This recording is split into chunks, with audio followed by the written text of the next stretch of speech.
SSR Sushant Singh Rajput. Sushant Singh Rajput MS Dhoni की biopic में धोनी का किरदार अदा किया, पीके फिल्म के अंदर सरफराज का किरदार अदा किया और बहुत सारे किरदारों से वो जाने जाते हैं। 34 ईयर की एज में संडे के दिन उन्होंने सुसाइड की। उनकी सुसाइड के पीछे कौन सी वजह थी? क्या वो किसी स्ट्रेस में से गुजर रहे थे? उनके फादर का क्या रिएक्शन आया? उनका ट्विटर पर लगाया जाने वाला बैनर क्या शो करता है? और बॉलीवुड ने उनको क्या रिस्पॉन्स दिया? क्या वो ज़िंदगी से नाखुश थे? ये बहुत सारे क्वेश्चन हैं जो मेरे और आपके माइंड में आए। मैंने इसके बारे में सर्च की और आपको इन तमाम सवालों के जवाब दूंगा इस वीडियो के अंदर। अगर आप नए हैं तो मेरे चैनल HHR शो को सब्सक्राइब कर लें और चलते हैं अपनी वीडियो की जानब। जी, तो सुशांत सिंह राजपूत किस स्ट्रेस में से गुजर रहे थे? एक ट्वीट के मुताबिक जो कि KRK बॉक्स ऑफिस ने किया, जिसमें बताया जा रहा है कि धर्मा, साजिद नाडियावाला और इसी तरह से टी सीरीज़, सलमान खान और बहुत सारे जो प्रोड्यूसर्स हैं उन्होंने सुशांत सिंह राजपूत को बैन कर दिया है। जी, उन्होंने बैन कर दिया है ताकि वो आगे किसी भी फिल्म में उनको ना ले सकें और अब वो सिर्फ़ और सिर्फ वेब सीरीज़ में काम करेंगे। ये वो ट्वीट था जिसको सबसे ज़्यादा इस डेथ के साथ, इस सुसाइड के साथ जोड़ा जा रहा है। ये ट्वीट बहुत ही ज़्यादा हैरानकुन है, जिसमें इंडिया के, बॉलीवुड के बहुत बड़े जो प्रोड्यूसर्स हैं उनका नेम लिया गया और इस नेम के साथ ही ऑफिशियल ट्वीट जो है वो मेंशन है। क्या वो इस स्ट्रेस में से गुज़र रहे थे? क्या वो इसी स्ट्रेस में थे?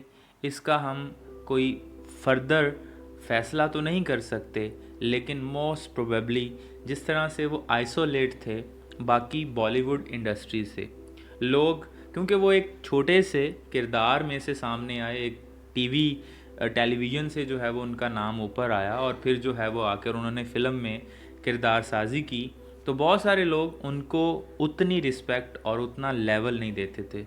दूसरी बड़ी वजह उनका साइंटिफिक माइंड था और उनका लिटरेटिव माइंड था। उनके बहुत सारे कोट्स जो थे वो बड़े ही ज़्यादा थिंकेबल थे। अगर आप उनकी पिक्चर्स को देखें, अगर आप उनकी पिक्चर्स के साथ जुड़े हुए पैगामों को देखें तो आप हैरान रह जाएंगे। अगर आप उनके घर में देखें, एक वीडियो के अंदर जिनमें उनका घर दिखाया जा रहा है, तो उस घर के अंदर उन्होंने एक टेलीस्कोप रखा हुआ है जिसके ज़रिए वो खला में देखते हैं।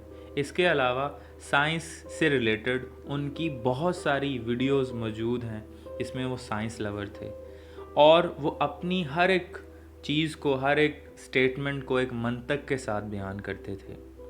इसी तरह से अगर आप इंडिया मीडिया की बेवकूफ़ी देखें कि सुशांत सिंह राजपूत के वालिद को ये पूछा जा रहा है कि आप जो है वो, आपको कैसा लगा कि आपके जो बेटे थे वो इस दुनिया से चले गए। सो उनके पास इस जवाब को, यानी इस सवाल को जवाब देने के लिए कोई आंसर नहीं था और वो रोने लग पड़े। ये इतनी ज़्यादा नॉन सेंसेबल बिहेवियर है इंडियन मीडिया का। अब चलते हैं ट्विटर बैनर की तरफ। नाजरीन, ये सबसे बड़ी न्यूज़, सुशांत सिंह राजपूत ने अपने ट्विटर अकाउंट के ऊपर जो बैनर लगा रखा है, ये अब आपकी स्क्रीन पर आ रहा है। ये बैनर जो है वो क्या चीज़ ज़ाहिर करता है? ये बैनर पेंट किया गया था विंसेंट वैन गो ने, जिन्होंने इसको पेंट करने के बाद सुसाइड कर ली थी। विंसेंट वैन गो बहुत ही बड़े आर्टिस्ट थे, बहुत बड़े पेंटर थे और पेंटिंग किया करते थे। उन्होंने ये कलर्स और ये पैटर्न ख़ुसूसन डिप्रेशन के अंदर ड्रा किया था, जो कि उनकी डिप्रेशन को शो करता था, जो कि उनकी डिप्रेशन में आने वाले ख़यालात को शो करता था। विंसेंट वैन गोग ने पहले अपना कान काट लिया था और उसके बाद जब उनको एक जगह पर अलहदा से एक असाइलम में रख दिया गया, तो उसके बाद उन्होंने ये पेंटिंग बनाई और उसके बाद ख़ुद को गोली से उड़ा दिया।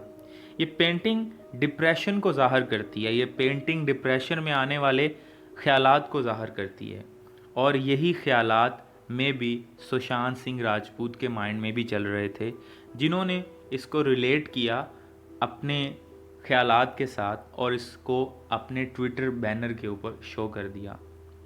बॉलीवुड बहुत सारे अदाकार उनके जाने पर बहुत ज़्यादा अफसरदा भी हैं। करण जौहर ने कुछ ये चीज़ें उनके बारे में कहीं।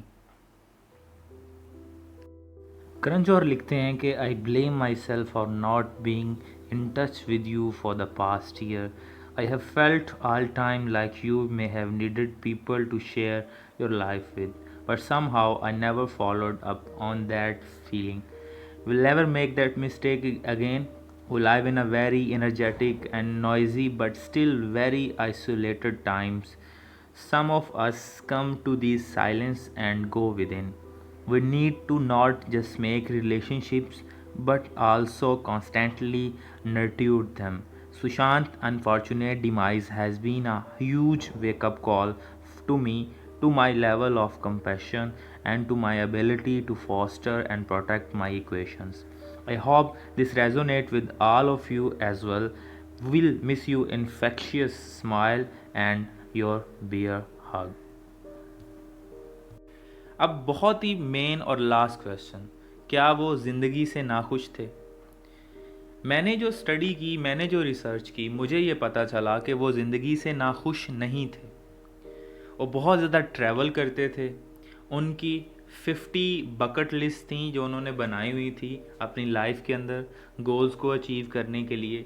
जैसे कि सर्न, जो कि एक बहुत बड़ा साइंटिफिक रिसर्च इदारा है स्विट्ज़रलैंड के अंदर, वहाँ पर जाने में, इसी तरह से एयरक्राफ्ट उड़ाने में, नासा विज़िट करने में, बहुत सारी और भी जो उनकी बकेट लिस्ट थी वो मौजूद थी। और बहुत ज़्यादा आर्ट लवर थे, बहुत ज़्यादा आर्ट लवर थे। उनको देखने से ये लगता नहीं था कि कभी भी वो डिप्रेशन में रहे हैं। बहुत ज़्यादा बुक लवर, बुक्स को पढ़ने वाले और लिटरेचर को जो है वो पढ़ने वाले, साइंस फिक्शन चीज़ों को पढ़ने वाले और एक इंजॉयफुल लाइफ गुजारने वाले। उनके तमाम ट्वीट्स यही बताते हैं कि वो हमेशा एक मोटिवेटेड और एक ट्रांसफॉर्मेशनल लाइफ गुजार रहे थे। जैसा कि हमें हमारे जहन में आता है कि शायद वो किसी ऐसी सैडनेस में से थे या वो मटेरियलिस्टिक लाइफस्टाइल उन्होंने अपना लिया था, तो ऐसा बिल्कुल नहीं है। जो कुछ भी हमारे माइंड में आता है कि हम खुश होने के लिए कर सकते हैं नेचुरल वे के साथ, वो तमाम चीज़ें वो ऑलरेडी कर रहे थे, उनके लाइफस्टाइल का ये हिस्सा था। लेकिन आखिर क्या वजह बनी कि उन्होंने ख़ुद को ख़त्म करने का फ़ैसला किया? यहाँ पर सबसे बड़ी वजह जो मुझे समझ आती है वो सोशल डिस्टेंसिंग है। हमारा मटेरियलिस्टिक लाइफस्टाइल हमें बहुत दूर ले जाता है नेचुरल थिंग्स से। जब हम नेचुरल थिंग्स को भूलना शुरू कर देते हैं और मटेरियलिस्टिक लाइफस्टाइल में मीनिंग्स हासिल करना शुरू कर देते हैं, तो फिर हमारे लिए अचीव करने के लिए कुछ नहीं रहता। दूसरी बड़ी वजह स्पिरिचुअलिज़म है।